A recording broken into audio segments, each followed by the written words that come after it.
Good morning.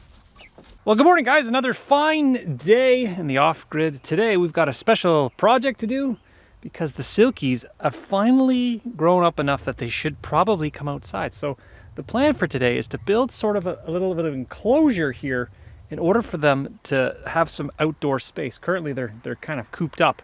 They haven't given us any indication that they want to come outside. So they just kind of hang out in there, but I want to kind of give it an enclosure, sort of like I have for the egg layers. So this is the egg layer enclosure.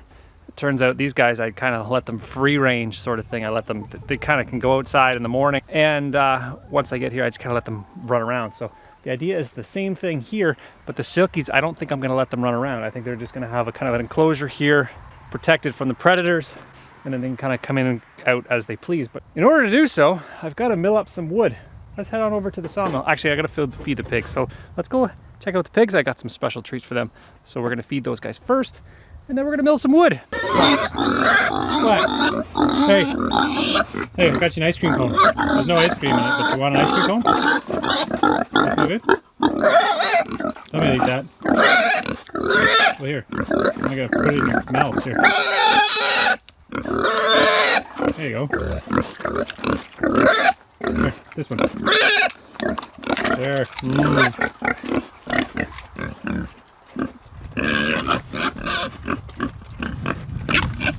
How about this? You like pretzels? A pretzel? You're not sure about pretzels. Here, have a pretzel. Oh. Is that a good pretzel? Get off! Get off it! Hey!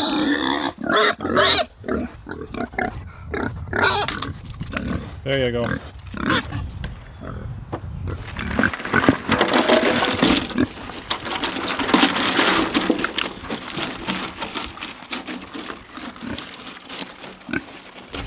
What you got there? What you got there for them?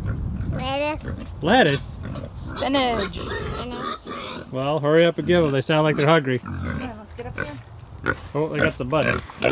Oh, mud. Here we go. Some sprouted spinach we don't want to eat. What do you think, Lita? Do you think they like spinach? Think so? When it has one on his ear, then it falls off. Yeah. Nice. Those pigs sure are getting big. I had some old leftover all-dressed chips. I don't know if you guys have those in the United States. All-dressed chips, it's like an all flavor. They seem to enjoy those all-dressed chips. Some old waffle cones and some banana in there and some old bread. Cleaning out the chip drawer, stuff you just didn't quite get to. They seem to be enjoying that. The pigs are getting huge. Hey, how big are you now?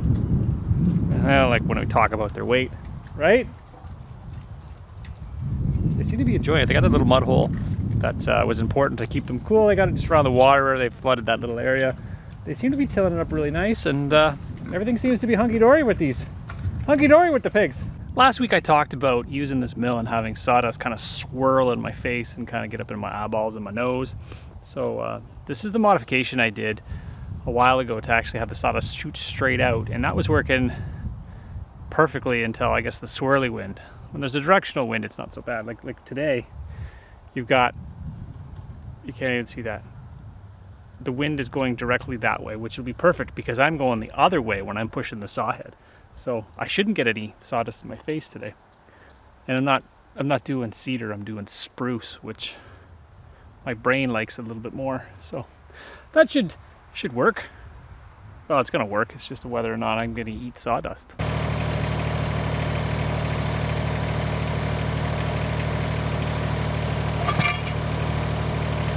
Whenever I open up a log, I like to start with an old blade because you never know what you're going to find inside just below the bark. You might find nails, screws, or whatever, because these are yard trees after all. So start with an old blade, kind of get your cant set, which is the square of the log, and then if you know your blade isn't cutting it, change out for a new blade once you start getting your finished material.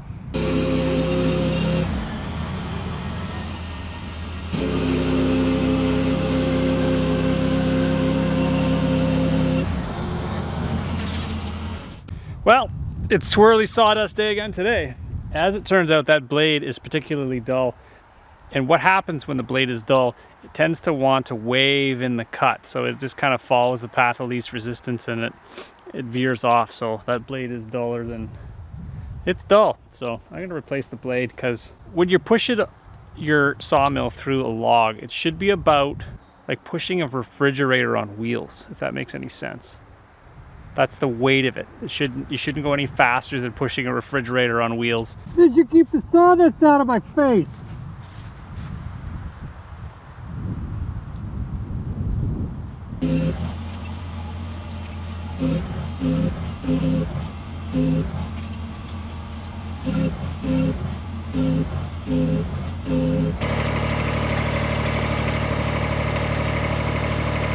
My goal for this particular log was to make 2x2s, and as I was building it up, I was thinking to myself, this thing is speaking to me. I think it's a great size and thickness for a step for the front of the cabin. So what I ended up doing was keeping the bottom chunk. It's about 7 and a bit inches. I'm going to give it a little bit of airspace underneath it in order for water and stuff to run away. So that gives me like 7 1/4, which is ideal for a step, for any kind of step really. So that's going to go in front of the cabin. I'm going to save that piece.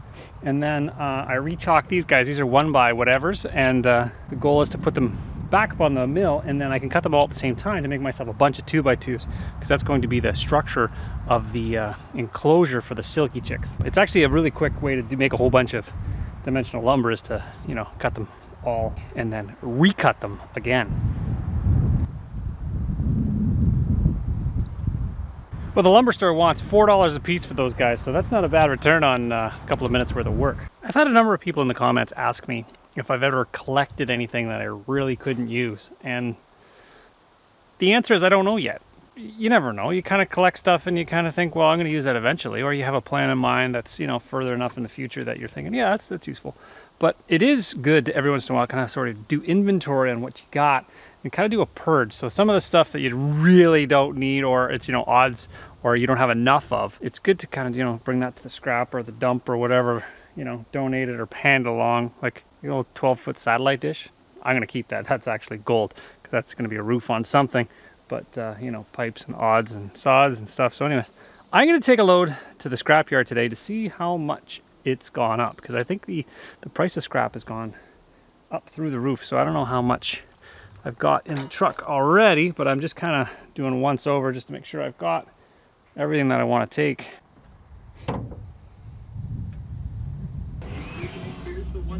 310 pounds! I got 50 bucks! Sweet! I'm not sure you guys want to come outside. Look how tiny you are. Hey? Itty bitty. Okay, so the official plan is to build a enclosure that the silky chicks that don't want to leave the roost yet, so they can come out here and enjoy the wind. I don't quite know what my plan is, but I think it's going to be a box. It's going to have some chicken wire on it, and then they can frolic. Bark, bark, bark, bark. Do a chicken dance. They're just looking at me. They don't want to come out here. Why would anybody want to come out here? They can go stay in their little house. Anyways, that's our repurposed, our reclaimed chicken coop that we got from a guy that couldn't have them in the city anymore, so that's why it's here. But we need to run. Chickens have to have the ability to come outside to enjoy the fresh air.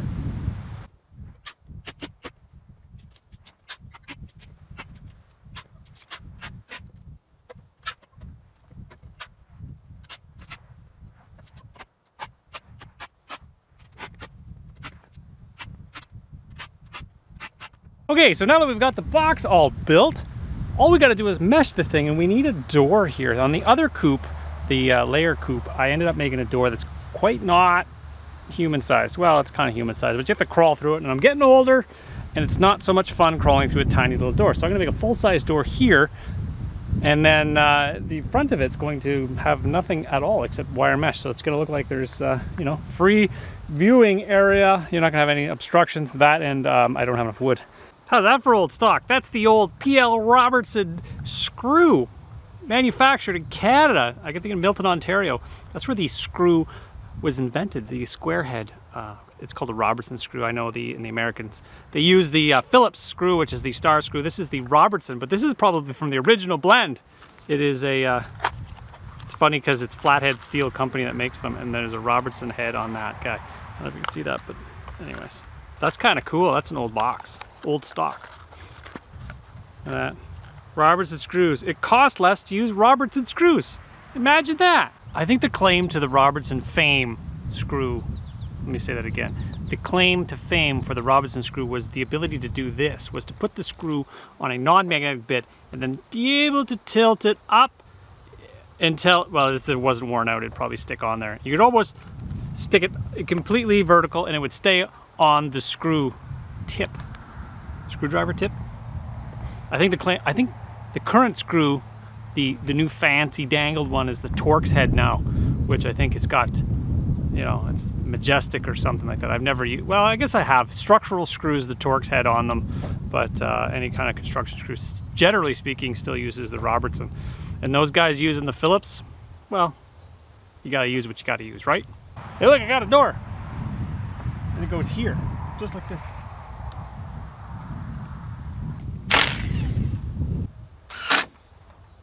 Ooh. Look at that, door works good.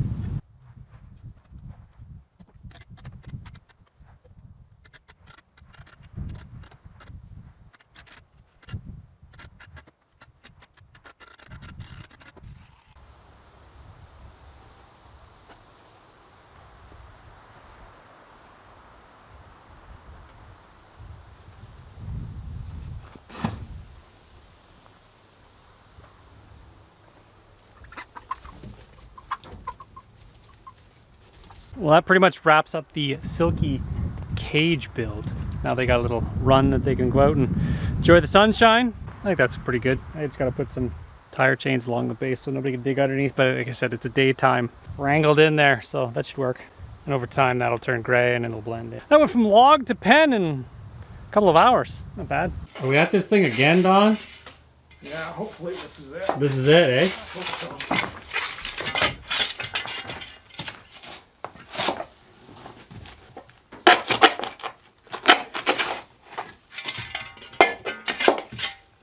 All right, so I'm gonna bring you guys up to speed. Last time we visited this, we were shoveling dirt inside the cabin, and now we are leveling it out.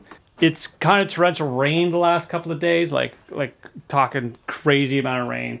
And what's interesting is the clay material that's underneath here is bone dry. It's almost like it just kind of flakes apart. So I think we've got it up high enough. We just got to level it out.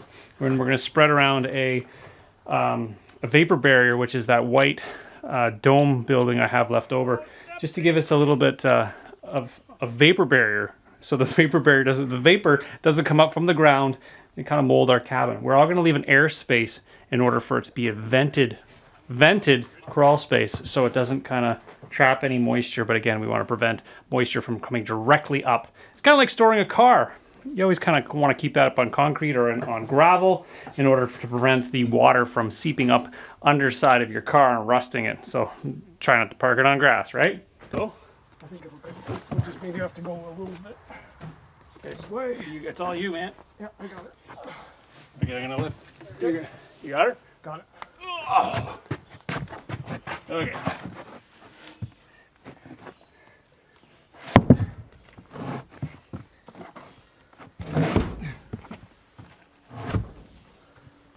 Well, that's so much nicer to get in there.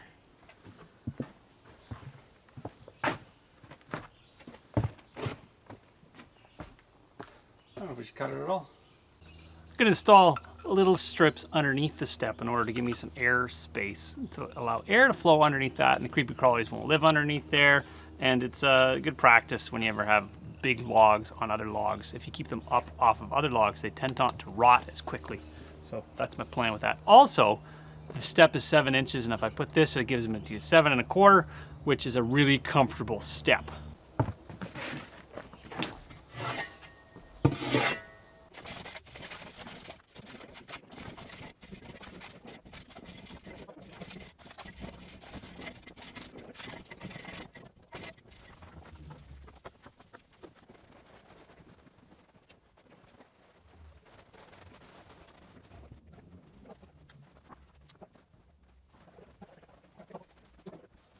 So I'm pretty confident that that's going to keep moisture down, water down, everything that we don't want down underneath the floor.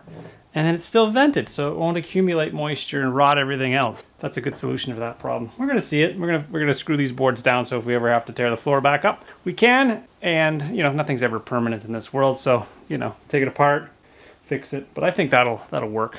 For a log cabin, this is getting pretty advanced. Vented crawl space. You know, I think that dirt that we used actually was that guy, that YouTuber Colin Furs. You know where he got rid of his dirt? He mailed it to me, and I put it under my floor. Thanks, Colin.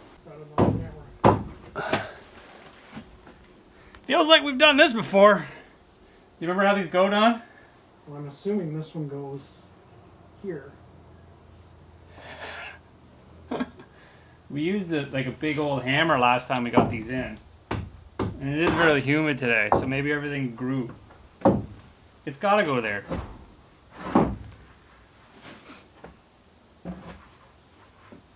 All right, let's get these things in. All right, guys, it's coffee time.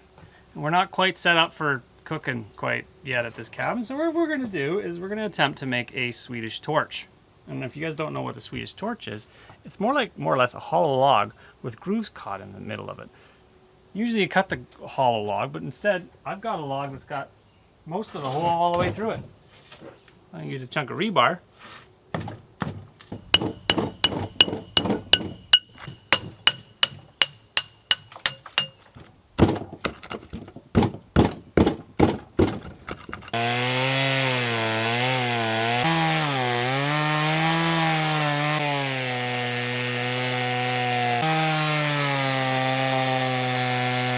The idea behind this guy is it kind of gives us a burner, so the flame and the combustion and all the fuel sit in the middle, and then this allows the air to kind of get up and underneath the pot in order to boil our water, because ultimately I need a coffee. Don, you feel like a coffee? Not really. No? No. This is all for me then. Now all we gotta do is light a fire, boil some water, and we got coffee. The irony of it all is I'm lighting it with a blowtorch. If this doesn't work, I could always heat my water up with this. But if you don't have this, and you only have matches and a hollow log, this, in theory, should work really well.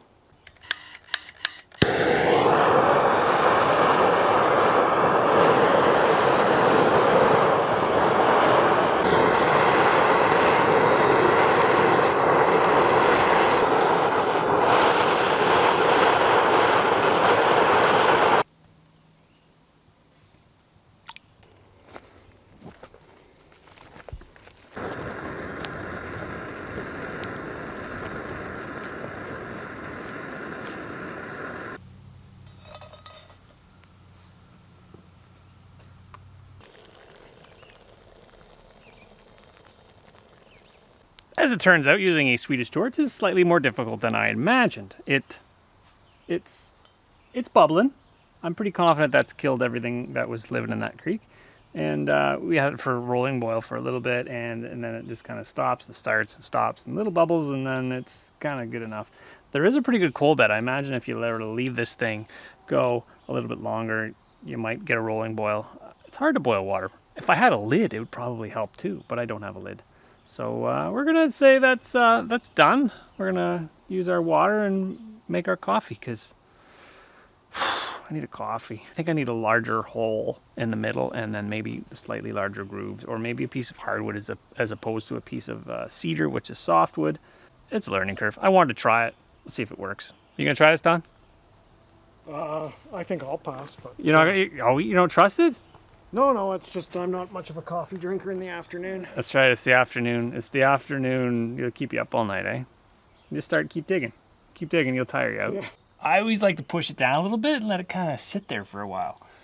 Makes your rocket fuel coffee. All right, look at that. It's like motor oil, jet fuel. Oh.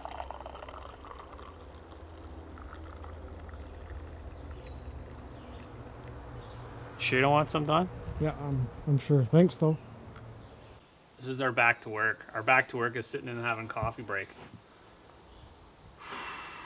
It's hot.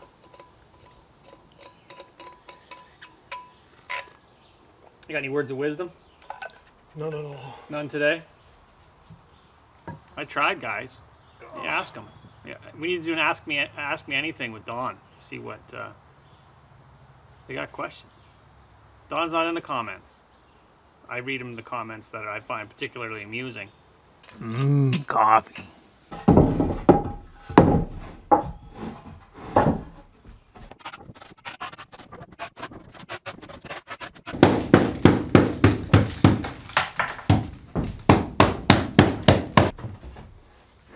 It should fit.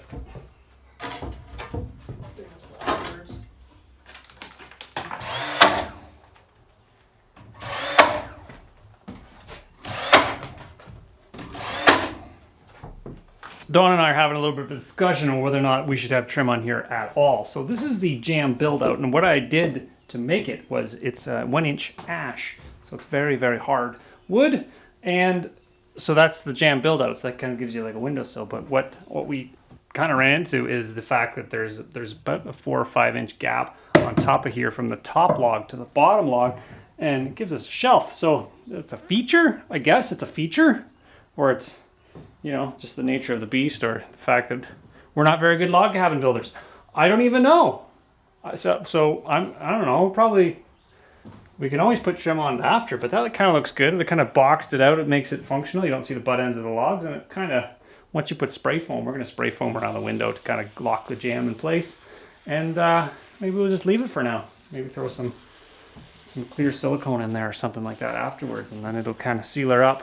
But I don't think it needs it. Kind of like the front door, the same thing is, do you really need trim on this thing? Like once the door is closed,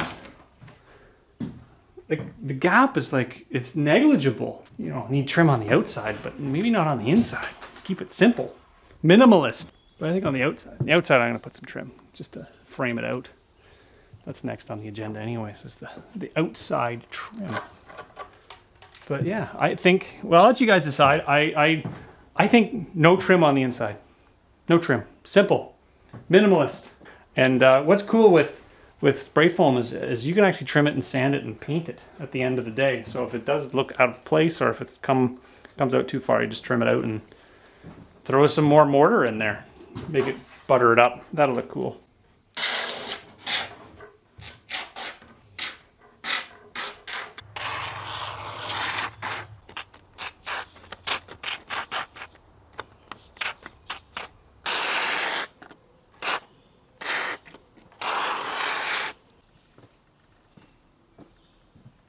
Well, good morning, guys. Early start to the day. Another day of productivity. But first, I think I should start off with some housekeeping. By housekeeping, I mean, you know what we're doing on Wednesdays. You know, those videos that get rehashed and all the talking's cut out of it. I know you guys may or may not like them. Some people like them. Some people loathe them. And the thing is, you can't make everybody happy. I get a lot of comments on less talking, more doing, and then you do the videos where more doing and less talking, and then you get, you know, roasted for it. So the Whisper Wednesdays are more designed to attract more of a non-English speaking crowd. So it's not going to take away, or it hasn't taken away from the regular channel. There still is, you know, the talking on Saturdays and the regular shenanigans that we get up to. So that's not going to change. Just Wednesdays, there's kind of like a bonus update. So watch them if you like them, and if you don't like watching them, then don't. That's all there really is to it. So, anyways, that's all I got to say about that. But anyways, Dawn's not here today. He's got other stuff to do. So I've got my little buddy over here, the man in the yellow hat, and I'm gonna make him official. I got my chalk. We're gonna make him some eyes, because he always looks like he's, you know, when he's got like a feeling that somebody's looking over your shoulder. There he is right there. Besides the mosquitoes. Mosquitoes are crazy out here actually this morning. Ah! What are we going to call them? I don't know. Call him Steamy? That's a fitting name. Steamy the boiler. Okay, so some of the tasks I got lined up for today is trim on the back window, trim on the front door, and you know, buttoning up stuff like that. I got some solar lights I'm going to install because it gets mighty dark in here at nighttime. And I don't quite have the off-grid solar set up yet. That is, I'm looking into that into the future. But in the meantime, I got some solar lights I'm gonna hook up. some front, some back. You walk by, they got motion sensors. They're kind of cool. I'll talk about a little bit more about that in a bit. But first, let's get some trim on because, you know, we gotta button this stuff up just to make sure it's done. So anyways, the door needs trim. And I'm pretty confident that the inside jam build-outs don't need any casing.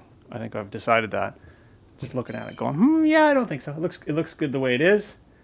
I'm gonna leave it, and then I can always add it later. But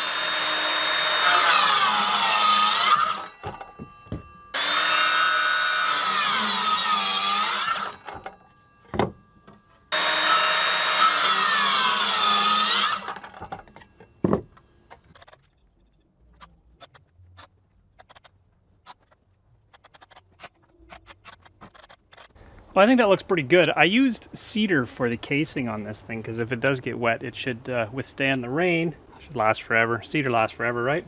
So I glued all my joints, got some Gorilla Glue here. I picked that up from Princess Auto. So I glue all my joints when I can. They should last forever. And I put some screws in there too, just to give it a little bit more oomph, because there is, you know, expansion and contraction in the water and whatnot. So anyways, she's on there. Doesn't it look pretty? It's like, it really finishes it up, like picture frame. Ta-da! Now if we could clean the windows. Now I'm gonna install my door stops. This is what stops the door from swinging all the way through. I'm gonna leave it a little bit away from the door in order to for the door to close, and then at the end of the day you can put weather stripping on here to seal out any drafts that you might get. I'm not gonna put one at the bottom because I'm gonna find a door sweep at some point in order to put it underneath there and prevent leakage. Because if you put one on the bottom, you have a tripping hazard and whatnot.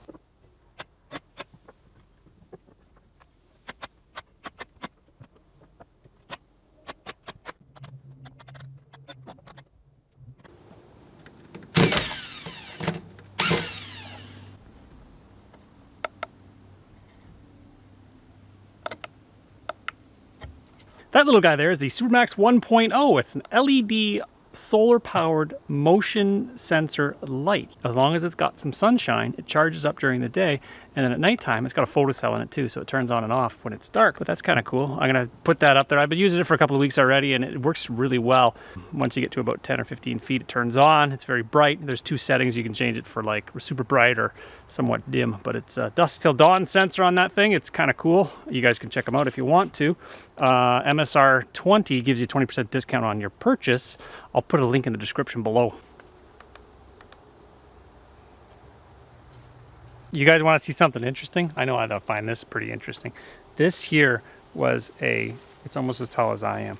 This was an ash tree that was cut off in the wintertime, primarily because ash are being susceptible to the emerald ash borer, being exposed to the emerald ash borer, and they die. So this one was cut off at the base. It was a fair-sized tree. You can kind of see how tall it is after a couple of months. It's almost 6 feet tall.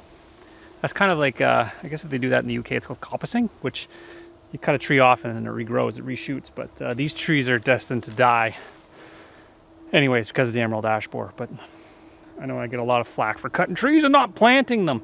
You know what? If you just give them enough light, trees and a healthily managed forest will regenerate. Just don't cut them all down. Cut some down and let the ones that are trying to grow, because that's kind of cool.